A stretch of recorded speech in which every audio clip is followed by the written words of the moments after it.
Качество в каждом литре, а весь путь отражен в системе. Уже год все молоко в Татарстане вносится в систему «Меркурий», а оттуда уходит по сыроварням или в магазины. Система – гарант того, что сырье качественное. Нелегальный оборот пищевой продукции в стране составляет сумму более триллиона рублей в год.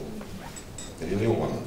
Ставьте теперь норму прибыли при этом обращении, и вот это мы хотим, так сказать, победить. С июля переход на «Меркурий» обязателен во всей России. Как он внедряется в регионах, сегодня говорит руководитель Россельхознадзора. Татарстан сегодня вкладывает инвестиции непосредственно, инвестирует в развитие животноводства и в развитие ветеринарной службы. Содержание ветеринарной службы и те проекты, которые есть в Татарстане, это 2 миллиарда рублей в год. Вот это работа. С «Меркурием» республиканские производители начали работать в 2015-м. Сегодня, по словам ветеринаров, в систему включились практически все. Только за месяц вот по этой очень понятной схеме ветподписи получили больше 1,5 миллиона, а за 5 месяцев больше 15,5 миллионов продуктов, которые точно не просроченные, не фальшивые и натуральные. Масло, сыры,